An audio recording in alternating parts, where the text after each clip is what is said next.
안녕하세요. 귀농 7년차 TV입니다.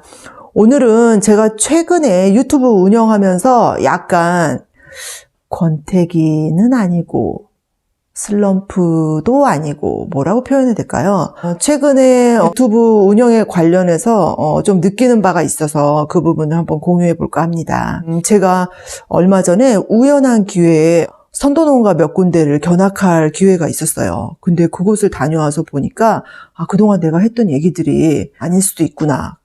그런 생각이 들더라고요. 그래서 제가 제목을 B급 영상은 독인가 득인가 이렇게 제목을 썼는데요. B급 영상이라는 게 뭘까요? A급이 아니고 B급이잖아요.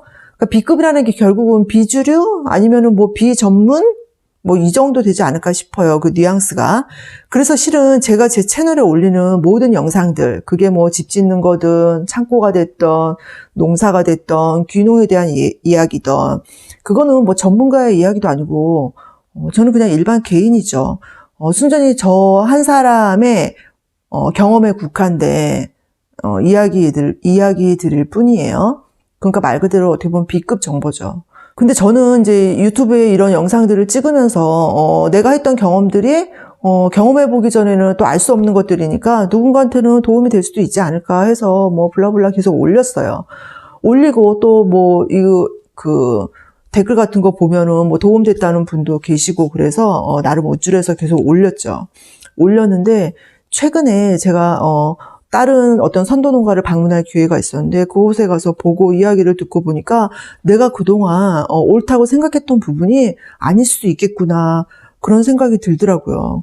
내가 유튜브에 이제 떠드는 이렇게 짓거리는 많은 이야기들이 누군가한테는 도움이 될 수도 있겠지만 누군가한테는 잘못된 정보가 돼서 해가 금전적인 뭐 해를 입힌다든지 어떤 독이 될 수도 있겠구나.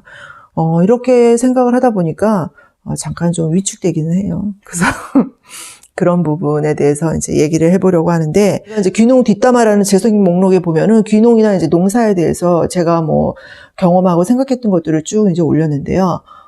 대표적인 것 중에 뭐 몇 가지 예를 들자면은 농사를 지어서 농산물을 팔 적에 저는 공판장은 최후의 보류다라고 생각을 했었거든요.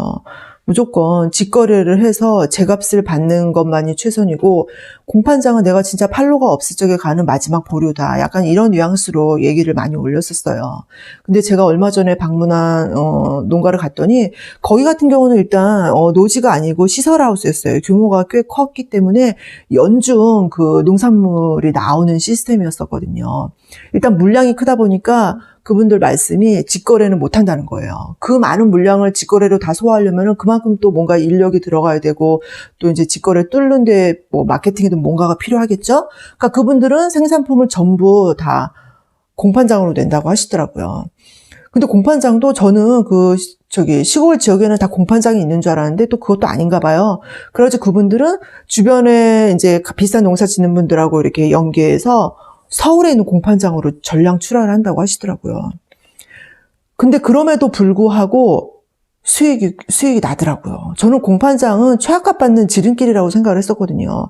근데 그분들은 그 물량을 다 서울에 있는 공판장에 내고 계시지만 워낙 양이 많아서 그런 건지 수익은 났었고, 이제 그 서울에 있는 공판장으로 물량 출하를 했었는데, 거기서 이제 상품이 좋다 보니까 어떤 인연이 돼가지고서는 이마트까지 진출도 하셨더라고요. 그래서 공판장을 꼭 나쁘게 볼 것만은 아니구나.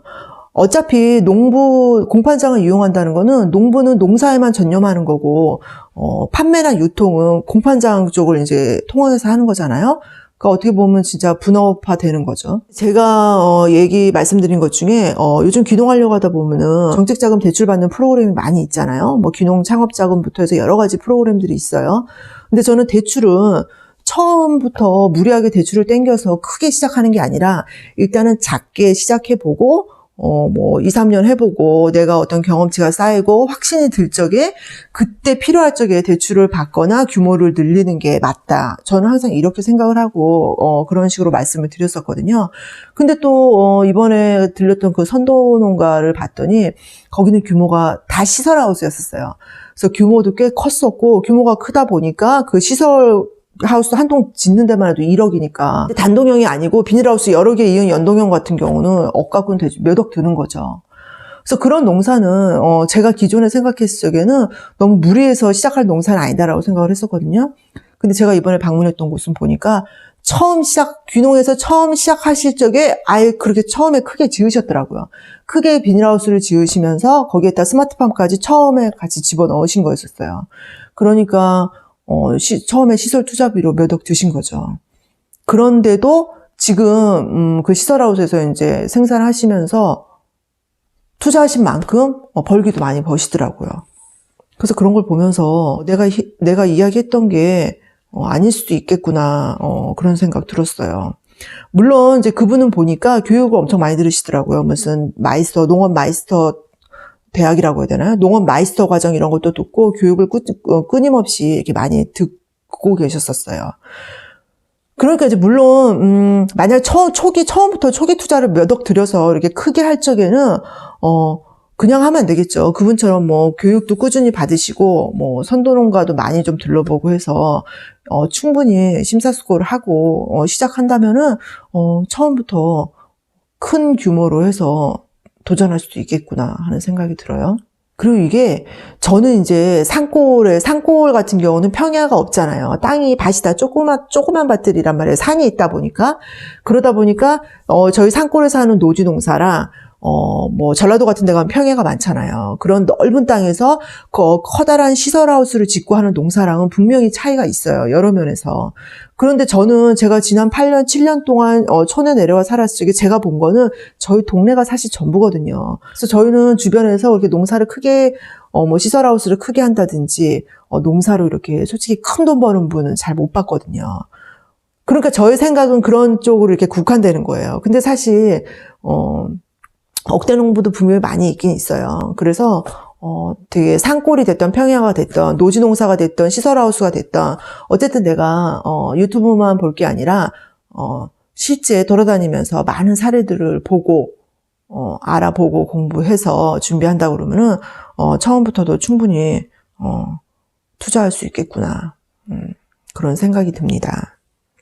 그리고 이제 농사에 대해서도 저희가 이제 작년에 고추 농사 지으면서 제가 농사 짓는 중간중간 뭐 공부했던 것들 영상으로 찍어서 올리기도 하고 또 농사하는 과정 찍어서 올리기도 했는데요.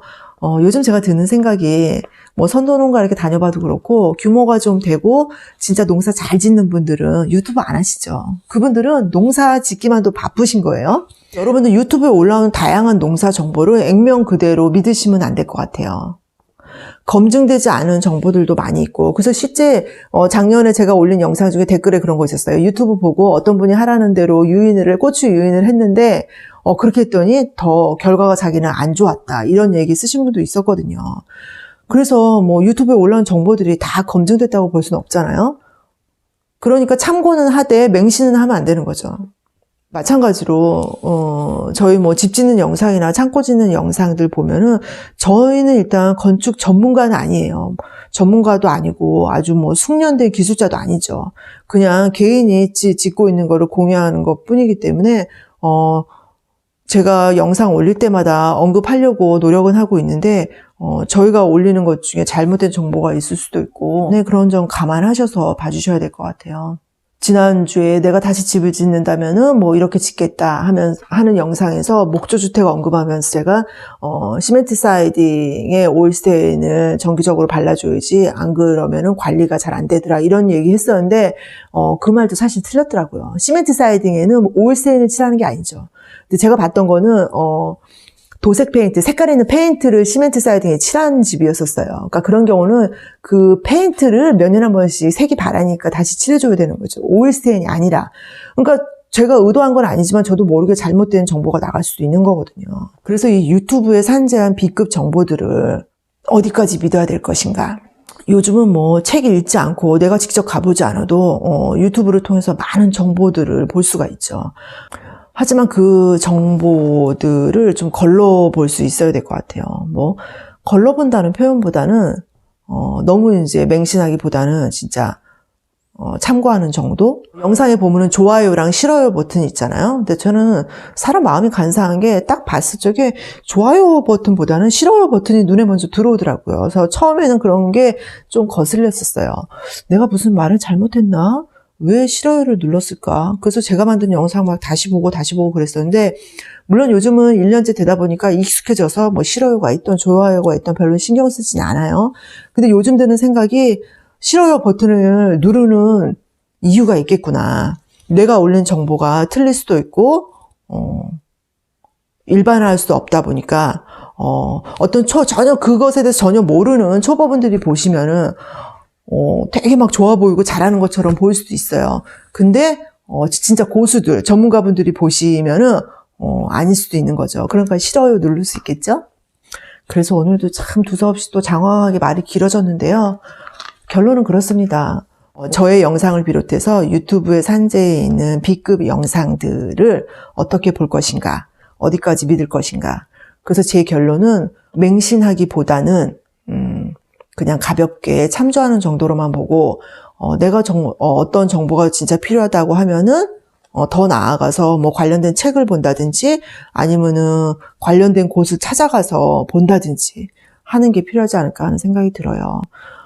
그래서 앞으로도 저는 계속 제가 생각하는 것들, 제가 경험한 것들을 열심히 떠들겠죠. 그리고 떠들면서도 제 나름대로 조심해서 올리긴 하겠지만, 저도 모르게 제가 의도하지 않게 잘못된 정보가 나갈 수도 있기 때문에 시청자 여러분들도 저의 모든 영상은 가볍게 봐주시기 바랍니다. 그래도 유튜브가 일방통행은 아니잖아요.